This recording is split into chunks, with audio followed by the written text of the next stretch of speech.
Welcome to the Human Capital Innovations Podcast, your go-to source for personal, professional, and organizational growth and development. We hope you tune in often for all things people management, organizational development and change, organizational leadership, and social impact related. Maximize your personal and organizational potential with Human Capital Innovations Podcast.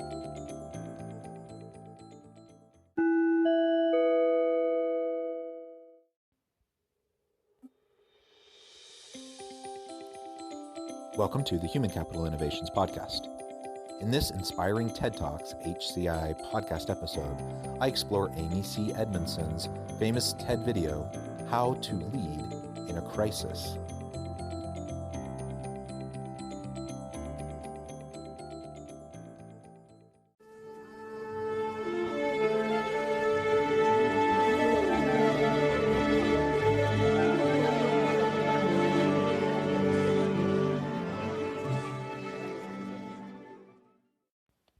Welcome back to the Human Capital Innovations Podcast. It's great to be with you again today for this inspiring TED Talks HCI podcast episode. Today I'll be exploring the recent TED video, How to Lead in a Crisis by Amy C. Edmondson. Humility, transparency, and urgency are the keys to successfully steering an organization, big or small, through the challenges that come your way. Leadership expert Amy C. Edmondson provides clear advice and examples to help any leader rise to the occasion. Thanks for joining me, and I'll catch you on the flip side of this first clip. We think of a great leader as the unwavering captain who guides us forward through challenge and complexity. Confident, unwavering leaders, armed with data and past experience, have long been celebrated in business and politics alike. But sometimes, and certainly now, a crisis comes along that is so new and so urgent that it upends everything we thought we knew. One thing we know for sure is that more upheavals are coming. In a completely interconnected world, a single political uprising, a viral video, a distant tsunami, or a tiny virus can send shockwaves around the world. Upheaval creates fear. And in the midst of it, people crave security, which can incline leaders toward the usual tropes of strength, confidence, constancy. But it won't work. We have to flip the leadership playbook. I completely agree. We need to flip the playbook. And honestly, I think it's not just in a time of crisis, though certainly in a time of crisis, it draws on the other elements of leadership that I think are even more important because of the crisis itself. But honestly, the modern day leader is not the one who projects confidence, who acts like they have all the answers, and who holds tight to power and projects, that kind of control over their people. That is a very old paradigm to leadership, and frankly, the kind of the thinking behind the classic charismatic leader, the research shows that doesn't hold true. That doesn't actually help someone be a better leader, and they don't lead to better outcomes. They don't get more out of their people. Just having this facade of strength and certainty and power and confidence doesn't necessarily do anything, and oftentimes it can actually be detrimental to people developing themselves and you getting the most out of your people, particularly during a crisis when people need someone with empathy. They need someone with humility. They need somebody who can listen to them, who can understand them. They need someone who communicates with transparency. And those are the types of topics that she's going to be exploring with you in her video that I'll also be commenting on. Really this new type of a leader that we need. And frankly, it's not just in reaction to this pandemic, though the crisis is among us and we expect continuing disruption in this hyper interconnected world, as she mentions. But we've been seeing this shift away from that more traditional, quote unquote, classical style of leadership for a long time. We simply need a different type of leader for the modern organization in the modern world. And she's going to lay out some characteristics of what that new leader can look like. And I completely agree with her assessment. First, this type of leadership requires communicating with transparency, communicating often. So how can leaders lead when there is so little certainty, so little clarity? Whether you are a CEO, a prime minister, a middle manager, or even a head of school, upheaval means you have to ramp up the humility. When what you know is limited, pretending that you have the answers isn't helpful. Amidst upheaval, leaders must share what they know and admit what they don't know. Paradoxically, that honesty creates more psychological safety for people, not less. For example, when the pandemic devastated the airline industry virtually overnight, CEO of Delta Airlines Ed Bastian ramped up employee communication despite having so little clarity about the path ahead. Facing truly dire results, at one point in 2020 losing over $100 million a day, it would have been far easier for Bastian to wait for more information before taking action. But effective leaders during upheaval don't hide in the shadows. In fact, as Bastian put it, it is far more important to communicate when you don't have the answers than when you do. Upheaval and crisis means you need to communicate more. You need to be more open, more transparent, and regular in your cadence with your people as you try to share with them where you're at and where you're going. That doesn't mean you need to have all the answers. And again, the quote unquote classical model of leadership of conveying confidence and having all the answers and being certain, people do crave structure and they do crave certainty, but people also aren't stupid. And so they know when something is volatile and things are fluctuating and things are changing day to day within a crisis, they know that you don't have all the answers. And when you try to pretend that you do, or you're not being transparent and communicating the challenges that the organization is facing, people know this. They recognize this. They can smell it a mile away. And so you just have to open up. I love the examples she gives. In a time of crisis, you simply over communicate. And in fact, I don't believe you can even really over communicate. You just open up the playbook, so to speak. You're transparent. You help people understand that you're doing the best you know how, you're going to keep them updated, and ultimately, you don't have all the answers. That's okay. Together, we're in it together. We're going to help each other. We're going to get through this. That's what people need to hear, and that's what they need. That's the type of reassurance they have. And frankly, that type of reassurance is way more comforting to people than this false sense of security or this strength that is portrayed but is hollow, and everyone knows it. Second, act with urgency despite incomplete information. Admitting you don't have the answers does not mean avoiding action. While it's natural to want more information, fast action is often the only way to get more information. Worse, inaction leaves people feeling lost and unstable. When New Zealand Prime Minister Jacinda Ardern laid out a 4-level alert system very early in the COVID-19 crisis, she lacked information with which to set the level. Despite lacking answers, she did not wait to communicate about the threat with the nation. At first, she set the level at 2, only to change it to 4 2 days later as cases rose. That triggered a national lockdown, which no doubt saved countless lives. Later, when cases began to dissipate, she made subsequent decisions reflecting that new information. We need to act with urgency in a crisis.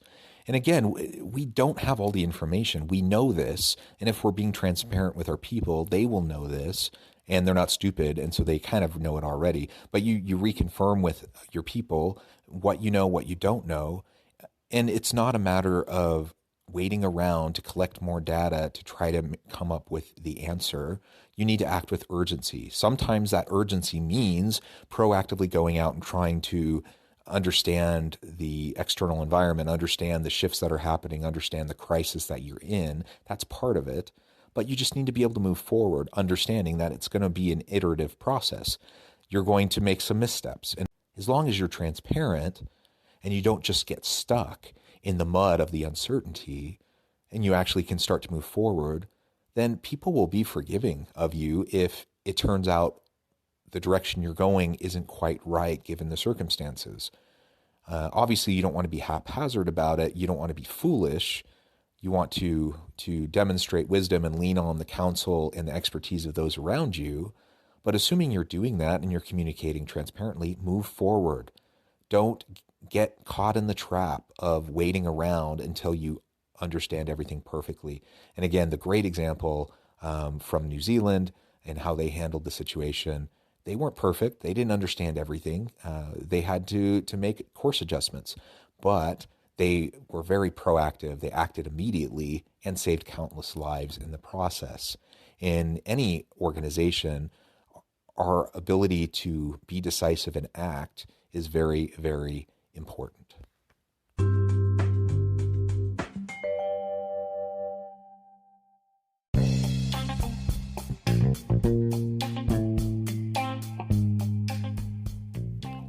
I'm excited to announce the publication of my new book from HCI Press, The Alchemy of Truly Remarkable Leadership: Ordinary, Everyday Actions that Produce Extraordinary Results.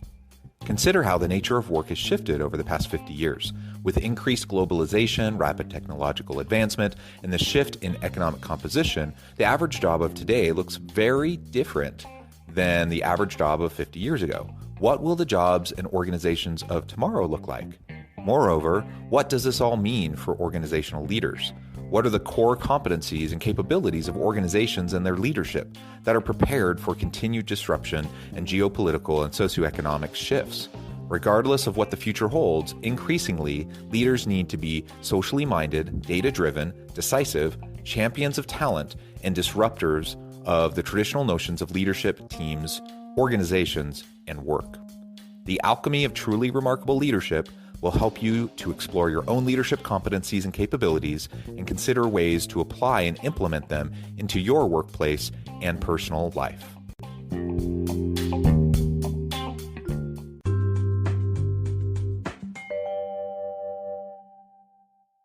Third, leaders must hold purpose and values steady, even as goals and situations change. Values can be your guiding light when everything else is up in the air. If you care about customer experience, don't let go of that in times of upheaval. If a core value is health and safety, put that at the center of every decision you make. Now, doing this requires being very transparent about what your values are. And in this way, your steadfastness shows not in your plans, but in your values. Prime Minister Ardern's clear purpose all along was protecting human life, even as the immediate goal shifted from preventing illness to preparing health systems and ultimately to bolstering the economy. Holding purpose and values steady. Now, again, in a crisis, there's a lot of tumult and a lot of uncertainty and a lot of anxiety and stress. Information continues to change, your direction changes due to that shifting information, or at least your understanding of that information. And ultimately, people do feel often that they're kind of being thrown to and fro, and they don't like it. We are creatures of habit. We are creatures of certainty. We don't like change, and a crisis is just full of all of that. But one of the biggest mistakes that leaders make during a time of crisis is they start to bend on their core values, their core principles. So if customer experience or employee experience are like your founding principles, your guiding stars, the things that you focus so much attention on normally, and then all of a sudden within a crisis, you sacrifice that, you cut corners, you start to look the other way when people violate policies and practices, norms that are expected in the name of efficiency, in the name of cost savings, whatever. As soon as you do that, the moment you do that, then you've lost your way. And that will put people into a tailspin. Your people and your organization are going to feel even more uncertainty. They're going to feel even more stress and anxiety. And they're going to be wondering, what are they even doing? What is even the point? So hold true to that inner compass of what you know is right, hold true, have integrity, and maintain the company values and the mission. People know that you might have to pivot a little bit. You might need to shift strategic direction a little bit, but that doesn't mean you need to sacrifice your values. It certainly doesn't ever justify exploiting resources, exploiting your people, exploiting customers. And finally, give power away. Our instincts are to hold even more tightly to control in times of upheaval, but it backfires. One of the most effective ways to show leadership, if counterintuitive, is to share power with those around you. Doing this requires asking for help, being clear that you can't do it alone. This also provokes innovation while giving people a sense of meaning. Nothing is worse in a crisis than feeling like there's nothing you can do to help.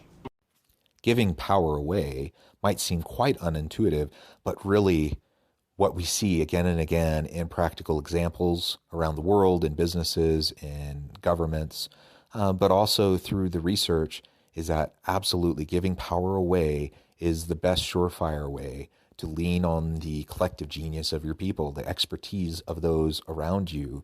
And if you're trying to bear the burden of a crisis all on your own, you're not going to be able to do it. You're going to burn out. You're going to get overwhelmed. You're going to buckle under the pressure. Like, nobody can handle all of that themselves. Even in the best of times, a leader should be doing those things. They should be giving power away. They should be empowering those around them and developing their people and leaning on their expertise.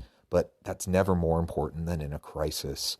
Get your people together. Have open, transparent conversations. Be humble about what you know and what you don't know.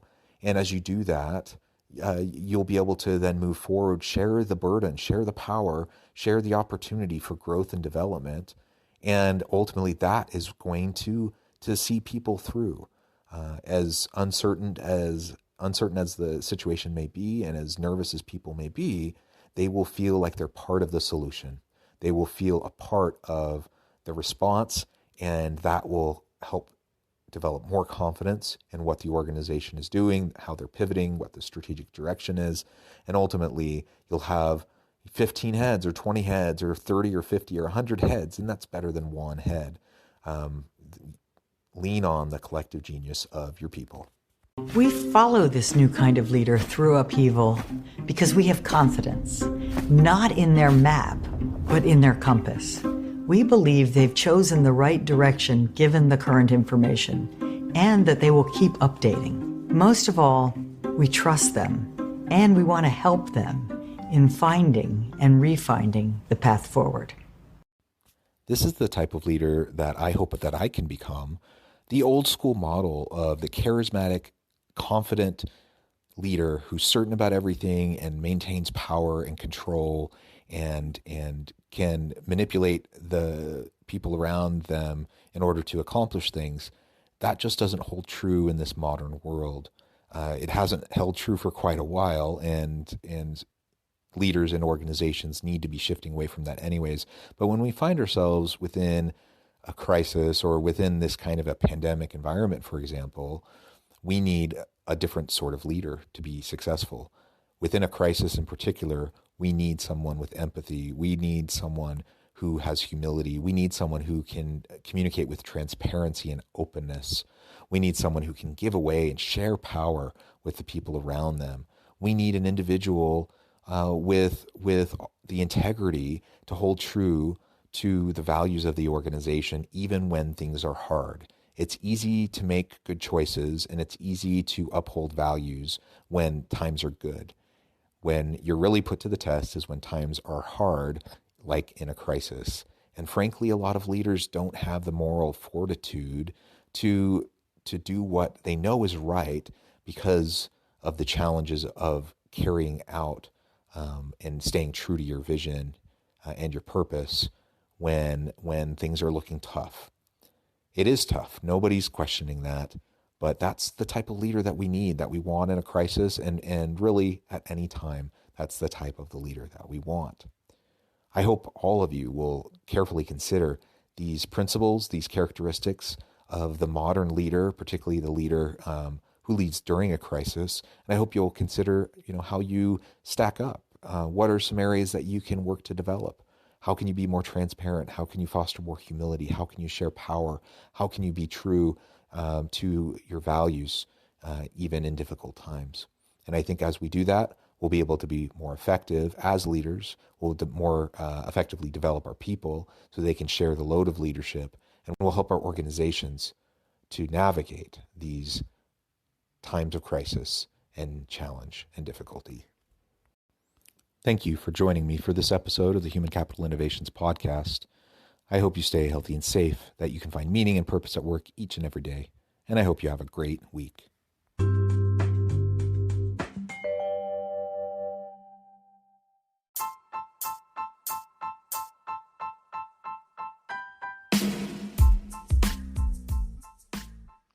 We are excited about the launch of HCI's new magazine, Human Capital Leadership. Human Capital Leadership is a free, interactive e-magazine designed to help individuals, leaders, and organizations find innovative approaches to maximize their human capital potential. We will be publishing issues quarterly in August, November, February, and May. Check out the first issue and let us know what you think.